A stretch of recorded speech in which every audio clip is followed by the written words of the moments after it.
Hello, everyone. Today, I want to talk about something every trader eventually experiences. Why small trades often make more money than big trades. I used to believe that if I wanted to make serious money in trading, I had to trade big. The bigger the position, the bigger the profit. The faster my account grew, the faster I would achieve financial freedom. At least, that's what I used to believe. But the market taught me a very expensive lesson. A lesson no course explained deeply enough. A lesson no YouTube video truly made me understand until I lost money myself. A lot of money. And strangely enough, after all the blown accounts, sleepless nights, and endless hours staring at charts until my eyes hurt, I realized something completely unexpected. I started becoming consistently profitable when I traded smaller. Not bigger, not riskier, not more aggressive. Smaller. So small that at first, I felt embarrassed. So small that I kept asking myself, how am I ever going to get rich trading like this? But those small trades ended up saving me from myself. The first day I discovered trading, I barely thought about risk. I only thought about profit. I watched videos of people making thousands of dollars in a single day. Some claimed they turned $100 into $10,000. Others posted screenshots of massive winning trades. They, 25. Some sat in front of luxury cars talking about financial freedom and escaping the 9-to-5 life. I got pulled into it, not because I was greedier than everyone else, but because I had pressure too. I wanted to change my life. I wanted to prove that I wasn't average. I wanted money faster, more money, and most importantly, I wanted the feeling of being in control of my life. Trading gave me that feeling. With one click, I could enter the global markets, UR, USD, GBP, USD, gold, US indices, numbers moving nonstop, red and green candles flashing like they were whispering. There's opportunity here. And I believed it. I funded my trading account. At first, it wasn't much money, but in my mind, it wasn't tuition money. It was my ticket to becoming rich. I opened my first trade. Small lot size. Heart racing. The moment the trade went slightly green, I closed it immediately. A few dollars in profit. I felt like I had conquered the world. I thought, is it really this easy? That was my first mistake. After a few small wins, my confidence exploded. I started believing I had talent. I looked at charts and thought I understood the market. A strong bullish candle? I assumed price would keep going higher. A sharp drop? I thought it would continue falling. I wasn't trading a plan. I was trading emotions. And emotions become dangerous when they're fueled by lucky wins. Then I increased my position size. The first large trade felt completely different. Every small movement in price suddenly meant big money. I stopped looking at the chart objectively. I stopped analyzing calmly. I started staring at the profit and loss. Every tick felt like a punch to the chest. When the trade went green, I imagined huge profits. When it turned red, my throat tightened. Then the market moved against me. At first, just a small loss. It's okay, I told myself. It'll come back. Then it dropped more. I moved my stop loss further away. Then it dropped again. And I started praying. That's the funny thing about trading. When entering a trade, I called myself a trader. But once the trade started losing, I became a gambler, hoping for mercy. I wasn't analyzing anymore. I was just hoping. Eventually, the trade turned into a huge loss.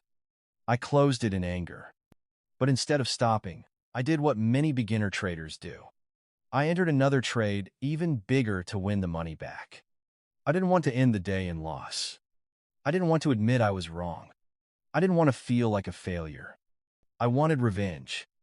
And the market punishes emotional traders every single time. The first revenge trade lost. The second one lost too. By the third trade, I didn't even have a real setup anymore. I was just angry. Within hours, my account was nearly gone. I sat in front of my screen in silence. No music. No excitement. Just one question repeating in my head. How could I be this stupid? After that, I stopped trading for a few days. Or at least that's what I told myself. In reality, I only stopped placing trades. Mentally, I was still trapped inside the market. I watched more videos. I searched for new strategies. I changed indicators constantly. EMA, RSI, MACD, Fibonacci, supply and demand, smart money concepts, price action. Every new strategy gave me hope. I thought the problem was my system. I thought I was losing because I hadn't found the perfect strategy yet. What I didn't realize was this. The biggest problem wasn't my strategy. It was my position size. An average strategy with proper risk management can survive. But even a good strategy becomes dangerous in the hands of someone trading too big. It took me a long time to understand that. When I traded small, I could see the market clearly. When I traded big, all I could see was fear. Same setup, same entry, same stop loss. But once the position size became too large, my psychology completely changed. A small trade down $10, I stayed calm. A large trade down $500, I stopped thinking rationally. I closed trades too early. I moved stop losses. I revenge traded. I broke my rules. The problem wasn't that I didn't know what to do. The problem was that I couldn't stay calm enough to actually do it. And the reason was simple. I was trading far too large for my emotional tolerance. I remember one particular night very clearly. It was during the New York session. I entered a gold trade. The setup looked beautiful. According to my trading plan, I should have risked only 1% of my account. But the chart looked too perfect. I told myself, if this trade wins, I'll recover everything. That sentence alone proved I was no longer thinking clearly. I increased my position size 5 times larger than normal. At first, the trade moved perfectly. Profit came quickly. Very quickly. Within minutes, I had made more than I usually made in an entire week of small trading. I got excited. I thought, this is it. Big trading is the answer. Then, the market reversed. Half my profit disappeared. I didn't close the trade. I thought price would continue higher. Eventually, price returned to my entry point. I got angry because I had been in profit and didn't take it. Then the trade turned negative. Panic started creeping in. My original plan had a clear stop loss. But as price approached it, I moved the stop further away. I told myself, I'm just giving the trade more room. But the truth was, I wasn't giving the trade more room. I was giving my ego more room to avoid admitting I was wrong. That trade ended in a massive loss. I lost nearly a quarter of my account in one position, just because I thought I was certain. That night, I couldn't sleep. I stared at the ceiling and realized something painful. The market didn't take my money. I gave it away through impatience and emotional decisions. I wanted fast money. I wanted to skip the learning process. I wanted professional-level profits without professional-level discipline. And I paid for it. An experienced trader once told me something I'll never forget. Position size is the volume knob for emotions. The bigger the lot size, the louder your emotions become. 18. One of the greats. At first, I didn't fully understand it. Later, I realized how true it was. When I traded small, the market felt like a puzzle. I could observe calmly. I could learn. I could lose without falling apart. I could win without becoming euphoric. But when I traded large, the market became survival. Every red candle felt threatening. Every pullback felt painful. Every move near my stop loss felt like a crisis. I stopped trading my system. I started trading my emotions. That's when I understood something critical. Large position sizes don't just increase account volatility. They increase emotional volatility. And traders who lose emotional control eventually lose money. Every time. After many painful losses, I decided to do something I once considered embarrassing. I reduced my position size dramatically. so small that a losing trade barely hurt. At first, it felt frustrating. I would enter a good trade. Price would move perfectly, but the profit felt tiny. I kept thinking, if only I had traded bigger. That voice kept trying to pull me back into old habits. But this time, I ignored it. I reminded myself, my goal right now isn't to make a lot of money. My goal is to stop destroying my account. So I started journaling my trades. Not just entries and exits. Not just profits and losses. I started recording emotions. How did I feel before entering? Did I want to move my stop loss? Was I scared of losing profits? Did I want revenge after a loss? And slowly, I began seeing a different person inside myself. More emotional than I thought. More impatient than I thought. More fragile than I thought. That's when I realized trading is not just market analysis. Trading is self-analysis. Something strange happened after a few weeks of trading smaller. I stopped fearing losses as much. When a trade hit stop loss, I no longer slammed my desk. I simply reviewed the trade and moved on. When a trade won, I no longer felt the urge to immediately increase my lot size. I started understanding the difference between two types of winning trades. Winning because of skill, and winning because of luck. Before, any green trade made me feel smart. Now, I understood that breaking rules and getting rewarded is dangerous. Because, eventually, the market changes character. And when it does, undisciplined traders pay the price.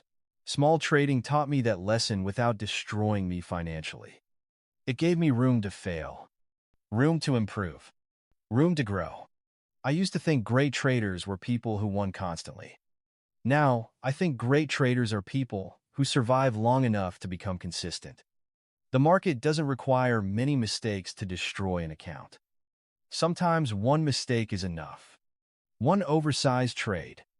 One missing stop loss. One emotional revenge trade. One arrogant all-in position. That's all it takes.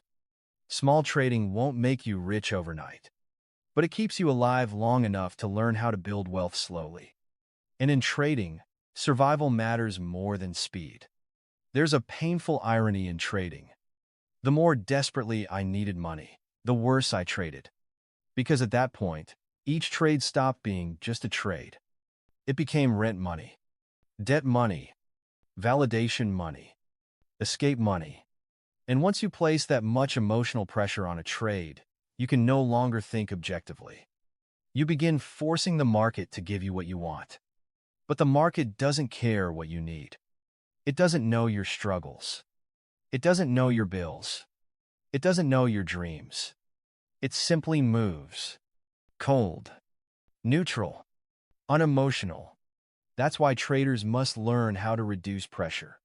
And the fastest way to reduce pressure is to reduce position size. Smaller trades allow you to breathe. When you breathe easier, you think clearer. When you think clearer, you make better decisions. And over time, better decisions create consistent profits. Not explosive, not flashy, but stable. I'm not saying small trading is the final destination forever. Professional traders can trade large size responsibly. But there's a huge difference. Professionals increase size only after building emotional stability, discipline, and consistency. I did the opposite. I increased size before I had the ability to protect money. That's why I lost. I wanted professional profits with beginner discipline. But the market doesn't pay people based on desire. It pays people based on consistency. And consistency begins with small trades. Now, when I look back on my journey, I no longer hate those painful losses. They hurt, but they were necessary. If I had never blown an account, I might still believe that trading bigger is the fastest path to success. If I had never lost sleep over a gold trade, I might still believe stop losses are optional. If emotions had never crushed me, I might never have realized that trading is a psychological game before it is a technical one. The day I started trading smaller, I thought I was taking a step backward. But in reality, It was the first time I finally started moving in the right direction. Final thought. Small trades become more profitable than big trades, not because they make more money per position, but because they protect the things that matter most: calmness, discipline, survival, and a clear enough mind to see the market as it truly is, not as you desperately want it to be. In trading, sometimes the fastest way forward is learning how to slow down. To make bigger money, you first have to become comfortable making smaller money. And before you can conquer the market, you must first conquer yourself.